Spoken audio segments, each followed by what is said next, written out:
جمال مصطفیٰ یا نظر باقی گلیوں.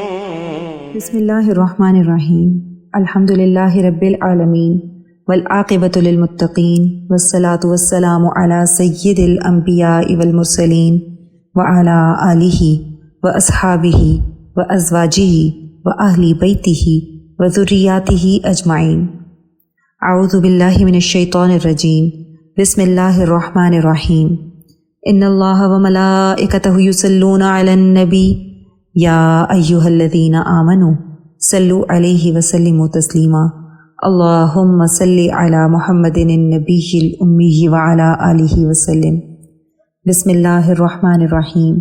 رب اشرح لی صدری ویسر لی امری واحلل عقدۃ من لسانی یفقہوا قولی. بسم اللہ الرحمن الرحیم. وقل جاء الحق وزہق الباطل ان الباطل کان زہوقا. آج ہم اپنے درس نمبر 51 کا بقیہ حصہ پڑھیں گے. کل ہم نے اپنے درس میں آقا کریم صلی اللہ علیہ وسلم کا اہل القلیب سے خطاب کے بارے میں پڑھا تھا، اور ہم نے پڑھا تھا کہ شہید اور نبی اس دار فانی میں ہمیشہ زندہ رہتے ہیں. اس کے متعلق احادیث مبارکہ کیا کہتی ہیں. آئیے اس سے آگے سے ہم اپنے درس کا آغاز کرتے ہیں. بسم اللہ الرحمن الرحیم. اللہ کے نبی صلی اللہ علیہ وسلم کا خوف خدا. قیدیوں میں سے ایک شخص سہیل بن عمر تھا جو نہایت فصیح اللسان تھا اور عام مجلسوں میں آپ صلی اللہ علیہ وسلم کے خلاف تقریریں کیا کرتا تھا.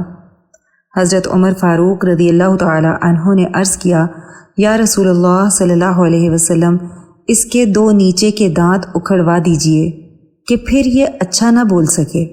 آپ صلی اللہ علیہ وسلم نے فرمایا کہ اگر میں اس کے عضو کو بگاڑ دوں گا، یعنی مثلا بنا دوں گا، تو پھر اللہ بھی اس کی جزا میں میرے اعضاء بگاڑ دیں گے، اس کے باوجود کہ میں ایک نبی ہوں. روایت میں آتا ہے کہ سہیل بن عمر نے فتح مکہ کے بعد اسلام قبول کر لیا تھا. عبداللہ بن ابی کا کرتا. قیدیوں میں حضور صلی اللہ علیہ وسلم کے چچا حضرت عباس رضی اللہ تعالی عنہ بھی لائے گئے تھے، تو ان کے بدن پر کرتا نہ تھا اور ان کا قد اس قدر اونچا تھا کہ کسی کا کرتا ان کے بدن پر ٹھیک نہیں بیٹھتا. تو رئیس المنافقین عبداللہ بن ابی نے، جو کہ حضرت عباس کا ہم قد تھا، اپنا کرتا منگوایا اور حضرت عباس رضی اللہ تعالی عنہ کو دیا. صحیح بخاری میں ہے کہ آن حضرت صلی اللہ علیہ وسلم نے عبداللہ کے کفن کے لیے جو کرتا عنایت فرمایا تھا وہ اسی احسان کا معاوضہ تھا. مکہ میں شکست کی خبر. نیکسٹ ہیڈنگ ہے، مشرکین مکہ نے میدان بدر سے گھبراہٹ کے عالم میں مکہ کا رخ کیا. شرم و حیا اور ندامت کے سبب ان کی سمجھ میں نہیں آ رہا تھا کہ کس طرح مکہ میں داخل ہوں. ابن اسحاق رحمۃ اللہ علیہ فرماتے ہیں کہ سب سے پہلے جو شخص قریش کی شکست کی خبر لے کر مکہ میں داخل ہوا وہ حیثمان بن عبداللہ خزاعی تھا. لوگوں نے اس سے دریافت کیا کہ کیا خبر لے کر آئے ہو. اس نے کہا، قتل عتبہ شیبہ ابو الحکم امیہ بن خلف. عتبہ، شیبہ، ابو الحکم، امیہ بن خلف سب قتل کر دیے گئے. اس نے مقتولین کی فہرست میں تمام قریش سرداروں کے نام گنوائے تو صفوان بن امیہ بن خلف کا بیٹا جو حتیم میں بیٹھا ہوا تھا کہنے لگا، خدا کی قسم اگر یہ ہوش میں ہے تو اس سے میرے متعلق پوچھو. لوگوں نے اس سے پوچھا کہ بتاؤ صفوان بن امیہ کا کیا ہوا؟ اس نے کہا، وہ دیکھو حتیم میں بیٹھا ہوا ہے. خدا کی قسم اس کے باپ امیہ اور اس کے بھائی علی کو قتل ہوتے ہوئے میں نے اپنی آنکھوں سے دیکھا ہے. نیکسٹ ہیڈنگ ہے، اللہم اعز الاسلام والمسلمین. رسول اللہ صلی اللہ علیہ وسلم کے غلام حضرت ابو رافع رضی اللہ تعالی عنہ فرماتے ہیں کہ میں ان دنوں حضرت عباس رضی اللہ تعالی عنہ کا غلام تھا. ہمارے گھر میں اسلام داخل ہو چکا تھا. حضرت عباس رضی اللہ تعالی عنہ مسلمان ہو چکے تھے. حضرت الفضل رضی اللہ تعالی عنہا مسلمان ہو چکی تھیں، میں بھی مسلمان ہو چکا تھا۔ حضرت عباس رضی اللہ تعالی عنہ نے اپنا اسلام چھپا رکھا تھا۔ وجہ یہ تھی کہ حضرت عباس رضی اللہ تعالی عنہ بہت دولت مند آدمی تھے، ان کا پیسہ مشرکوں میں بٹا ہوا رہتا تھا۔ اسی وجہ سے وہ اپنے اسلام کو چھپاتے تھے، کیونکہ اگر قریش کو پتہ چل جاتا کہ وہ مسلمان ہو گئے ہیں تو وہ ان کا روپیہ دبا کر بیٹھ جاتے اور کبھی ادا نہ کرتے۔ حضرت ابو رافع رضی اللہ تعالیٰ عنہ فرماتے ہیں کہ میں کمزور آدمی تھا، زمزم کے حجرے میں بیٹھا تیر کے دستے چھیلتا رہتا تھا۔ ایک دن میں حجرے میں بیٹھا تھا اور فضل رضی اللہ تعالی عنہا بھی قریب ہی بیٹھی ہوئی تھی۔ فتح کی خبر سے ہم سب بہت خوش تھے، اور ابو لہب جو کہ جنگ بدر میں حاضر نہ ہوا تھا، جب اسے شکست کی خبر ملی تو اللہ تعالیٰ نے اس پر ذلت اور رسوائی طاری فرما دی، اور اس وقت ہمیں اپنے اندر قوت اور عزت محسوس ہونے لگی۔ اتنے میں ابو لہب اپنے دونوں پاؤں گھسیٹتا ہوا آن پہنچا اور حجرے کے کنارے پر بیٹھ گیا۔ اسی اثناء میں شور ہوا، ابو سفیان بن حارث بن عبد المطلب آ گیا۔ ابو لہب نے اس سے کہا، میرے پاس آؤ، میری عمر کی قسم، بتاؤ تمہارے پاس کیا خبر ہے؟ ابو سفیان ابو لہب کے پاس بیٹھ گئے۔ ابو لہب نے کہا، بھتیجے بتاؤ لوگوں کا کیا حال رہا؟ اس نے کہا، کچھ نہیں، لوگوں سے جب ہماری مٹ بھیڑ ہو گئی ہم نے اپنے کندھے ان کے حوالے کر دیے، وہ ہمیں جس طرح چاہتے تھے قتل کرتے اور جیسے چاہے قید کرتے۔ خدا کی قسم اس کے باوجود میں ان کی ملامت نہیں کر سکتا۔ در حقیقت ہماری مٹ بھیڑ کچھ ایسے لوگوں سے ہوئی جو آسمان و زمین کے درمیان چتکبرے گھوڑوں پر سوار تھے۔ خدا کی قسم وہ کسی چیز کو نہ چھوڑتے تھے اور نہ کوئی چیز ان کے مقابل ٹک پاتی تھی۔ حضرت ابو رافع رضی اللہ تعالیٰ عنہ فرماتے ہیں کہ میں نے اس وقت کہا، خدا کی قسم وہ فرشتے تھے۔ یہ سن کر ابو لہب نے میرے منہ پر زور سے تھپڑ مارا اور زمین پر پٹخ دیا اور میرے اوپر چڑھ کر مارنے لگا۔ اتنے میں فضل رضی اللہ تعالیٰ عنہا اٹھی، خیمے کا کھمبا لیا اور اسے ایسی ضرب ماری کہ سر میں بری طرح چوٹ آئی، اور کہنے لگی، اس کا مالک نہیں ہے اس لیے اس کو کمزور سمجھ رکھا ہے۔ ابو لہب ندامت کے ساتھ وہاں سے اٹھا۔ اس کے بعد 7 راتیں نہ گزری تھیں کہ اللہ نے اسے عدسہ، ایک قسم کا طاعون ہے، اس میں مبتلا کر دیا اور وہ اسی بیماری میں مر گیا۔ عرب میں عدسے کی گلٹی کو بہت منحوس سمجھا جاتا ہے، چنانچہ مرنے کے بعد اس کے بیٹوں نے بھی اس کو یوں ہی چھوڑ دیا اور 2-3 روز تک بے گور و کفن پڑا رہا، اور کوئی قریب نہ جاتا تھا اور نہ ہی اس کی تدفین کی کوشش کرتا تھا۔ پھر ملامت کے خوف سے اس کو ایک گڑھا کھود کر لکڑی سے اس کی لاش اس میں دھکیل دی اور دور سے ہی پتھر پھینک کر چھپا دی۔ اللہم اذل الشرک والمشرکین۔ غرض مکہ والے میدان بدر کی اس شکست فاش سے نہایت غمگین تھے، لیکن انہوں نے مقتولین پر نوحہ کرنے کی بھی ممانعت کر دی تاکہ مسلمان ان کے غم پر خوش نہ ہو سکیں۔ نیکسٹ ہیڈنگ ہے مدینہ شریف میں فتح مبین کی بشارت۔ بعد ازاں رسول اللہ صلی اللہ علیہ وسلم نے اس فتح مبین کی بشارت سنانے کے لیے مدینہ منورہ کی طرف قاصد روانہ فرمائے۔ عوالی مدینہ یعنی پہاڑی علاقوں کی طرف حضرت عبداللہ بن رواحہ رضی اللہ تعالیٰ عنہ کو بھیجا، اور زمینی علاقوں کی طرف حضرت زید بن حارثہ رضی اللہ تعالیٰ عنہ کو بھیجا۔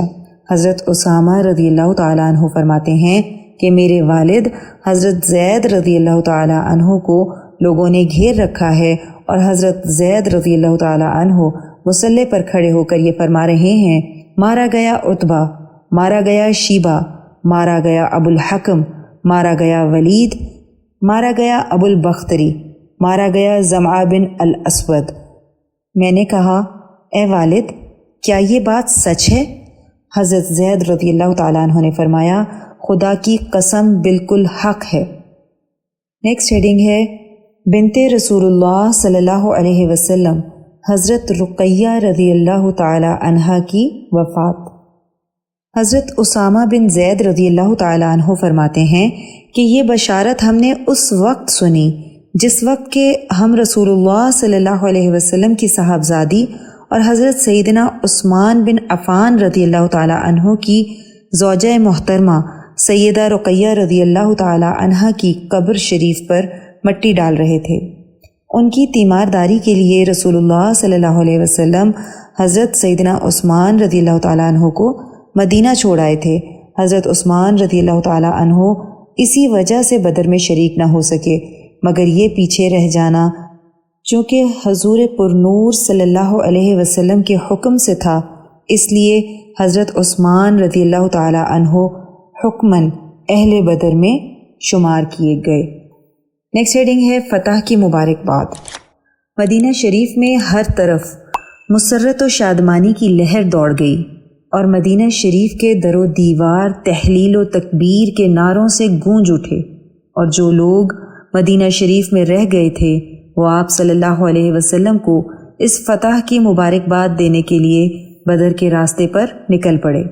حضرت زید بن حارثہ رضی اللہ تعالی عنہ اور حضرت عبداللہ بن رواحہ رضی اللہ تعالی عنہ کو مدینہ منورہ روانہ فرمانے کے بعد آپ صلی اللہ علیہ وسلم روانہ ہوئے اور ساتھ بدر کے قیدیوں کا قافلہ بھی تھا۔ تقریباً 70 قیدی تھے۔ مال غنیمت حضرت عبداللہ بن کعب انصاری رضی اللہ تعالیٰ عنہ کے سپرد فرمایا۔ جب آپ صلی اللہ علیہ وسلم مقام روحہ میں پہنچے تو وہیں پر آپ صلی اللہ علیہ وسلم کو کچھ مسلمان ملے جنہوں نے آپ صلی اللہ علیہ وسلم کو فتح کی مبارکباد پیش کی۔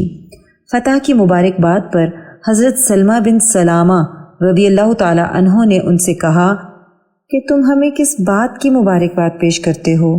خدا کی قسم ہمارا پالا تو صرف بوڑھوں سے پڑا تھا، رسی سے بندھے ہوئے اونٹوں کی مانند ہم نے ان کو ذبح کر ڈالا۔ تو آپ صلی اللہ علیہ وسلم نے فرمایا، ای ابن اخی اولئک الملأ، ارے بابا یہی تو مکے کے سردار اور اشراف لوگ تھے۔